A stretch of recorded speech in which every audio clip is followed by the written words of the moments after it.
يا أيها الذين آمنوا اتقوا الله وقولوا قولا سديدا يصلح لكم أعمالكم ويغفر لكم ذنوبكم ومن يطع الله ورسوله فقد فاز فوزا عظيما. وبعد, mga alipin ng Allah subhanahu wa ta'ala, mga kapatid sa pananampalataya, unang-una, pinupuri natin ang Allah subhanahu wa ta'ala at ganun din pinapayuhan ko kayo at ang aking sarili na magkaroon tayo ng tunay na takot sa Allah subhanahu wa ta'ala.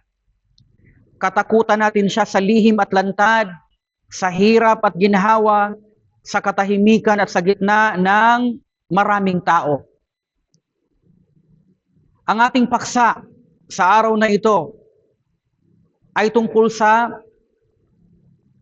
isang bagay na pangunahing pangangailangan ng mga kamusliman, pero kaunti lamang ang tunay na nagsasagawa nito.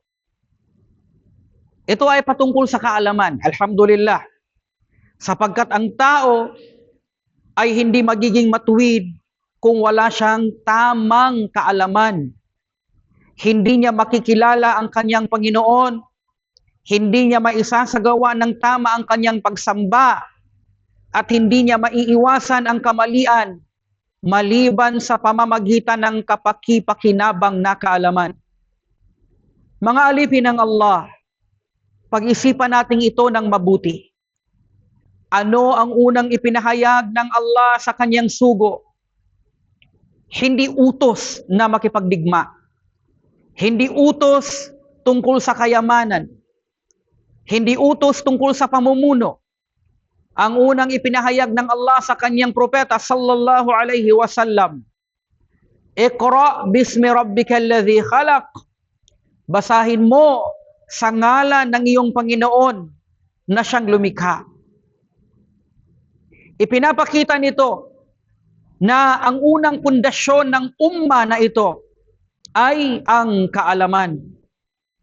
Ang Islam ay hindi itinatayo sa kamangmangan. Ang Islam ay hindi nakasalalay sa bulag na pagsunod. Ang Islam ay relihiyon ng pag-unawa, pagninilay, pag-aaral, at pagkilala sa katotohanan. At pansinin ninyo mga kapatid, sinabi ng Allah sa ngalan ng iyong Panginoon.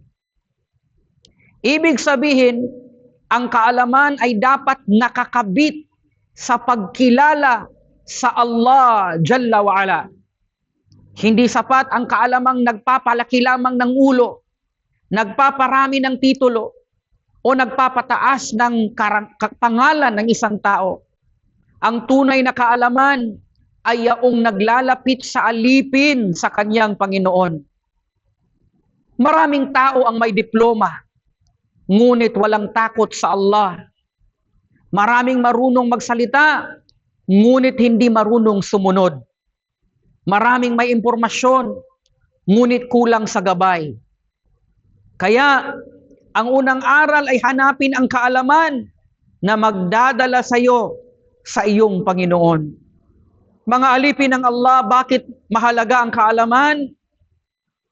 Ang unang dahilan, dahil sa pamamagitan nito, nakikilala ng husto ang Allah subhanahu wa ta'ala. Paano mo mamahalin ang hindi mo kilala? Paano mo sasambahin ng tama ang hindi mo nauunawaan? Paano ka magkakaroon ng takot at pag-asa kung wala kang kaalaman tungkol sa iyong Panginoon, sa iyong Rabb? Sinabi ng Allah subhanahu wa ta'ala, Innama yakhshallaha min ibadihi al-ulama. Ang tunay na may takot sa Allah mula sa kanyang mga alipin ay ang mga may kaalaman. Hindi sinabi na ang pinakamaraming takot ay ang pinakamatanda o ang pinakamayaman o ang pinakasikat, kundi ang mga may kaalaman. Bakit? Sapagkat habang dumarami ang nalalaman mo tungkol sa kadakilaan ng Allah, sa kanyang awa, sa kanyang kaparusahan, sa kanyang karunungan, mas lalalim ang iyong khasya. Ang kaalaman ay hindi lamang para sa utak. Ito ay para sa puso ng mga mananampalataya. Pangalawang dahilan ay dahil sa pamamagitan ng kaalaman, natutuwid ang ating mga ibadat, ang ating pagsamba. Maraming tao ang gustong sumamba, ngunit mali ang paraan.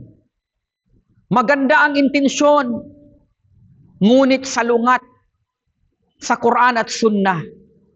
Mabuti ang kanilang hangarin, ngunit kulang sila sa kaalaman. Ang isang tao ay maaring magpagod sa gawaing hindi tanggap dahil mali ang pamamaraan. At marami ang sumasamba na ang nakukuha niya ay kaparusahan imbis na gantimpala. Kataba Umar bin Abdul Aziz rahimahullah ila ahli al-Madinah annahu man ta'abbada bighairi ilmin kana ma yafsidu akthara mimma yuslih. Si Umar bin Abdul Aziz ay sumulat sa mga taga-Madina. At ang laman ng kanyang sulat, sino mang sumasamba ng walang kaalaman ay mas marami pang maidudulot na pinsala kaysa kabutihan. Kaya kinakailangan ang kaalaman bago ang salita at gawa. Sinabi ng Allah subhanahu wa ta'ala, fa'lam annahu la ilaha illallah wastaghfir li dhanbik. Kaya alamin mo na walang tunay na Diyos maliban sa Allah at humingi ka ng kapatawaran sa iyong kasalanan. Pansinin natin, mga alipin ng Allah, ang sinabi ng Allah, nauna ang kaalaman bago ang gawa. Naunang sinabi ng Allah, fa'lam, alamin mo, bago ang fastaghfir li dhanbik. Wastaghfir li dhanbik. Humingi ka ng tawad. Nauna yung kaalaman muna bago ang paghingi ng tawad. Ito ay patunay na ang tamang gawa ay nangangailangan ng tamang kaalaman. At ganoon din si Imam Bukhari sa kanyang aklat na Sahih, merong isang chapter, kabanata, Bab al-ilmu qabla al-qawli wal-amal. Kaalaman muna bago ang salita at gawa. Pangatlong dahilan ay dahil ang kaalaman ang nag-aangat ng antas ng tao. Sinabi ng Allah subhanahu wa ta'ala, yarfa'illahu alladhina amanu minkum walladhina utul ilmi darajat. Itataas ng Allah ang mga sumasampalataya sa inyo at ang mga pinagkalooban ng kaalaman sa mga antas. Mga alipin ng Allah, maraming naghahanap ng taas ng posisyon sa mundo, ngunit nakakalimutan ang tunay na pag-angat.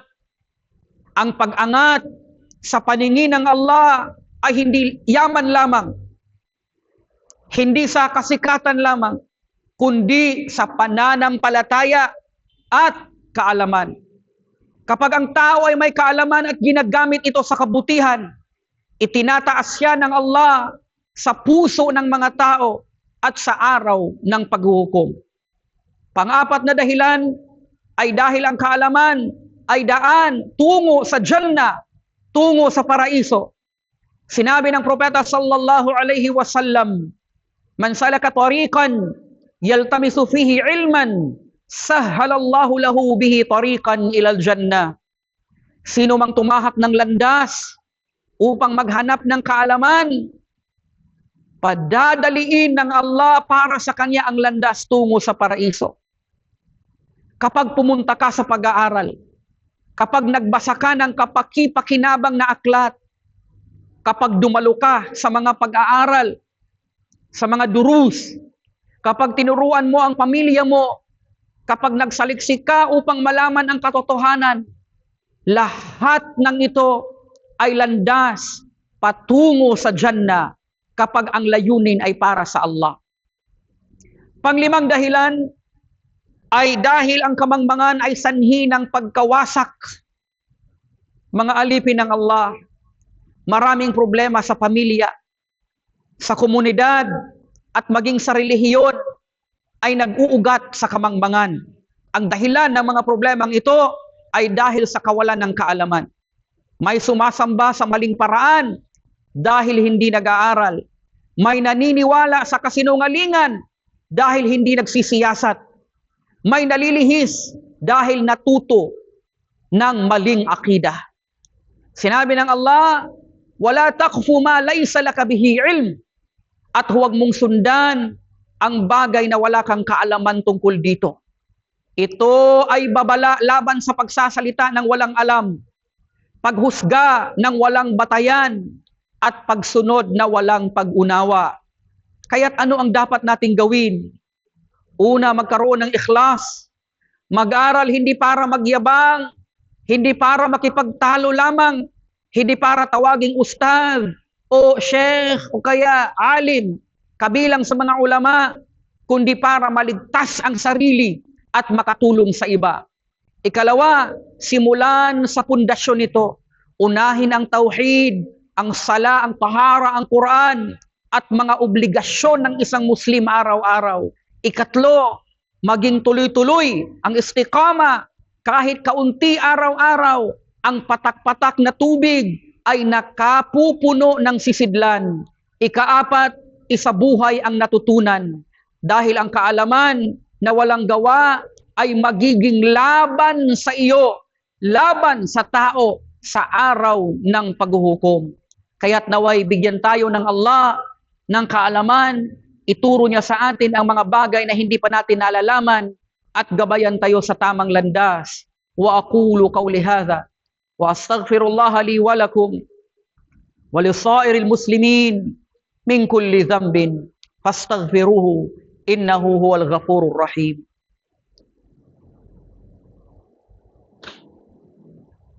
Astagfirullah.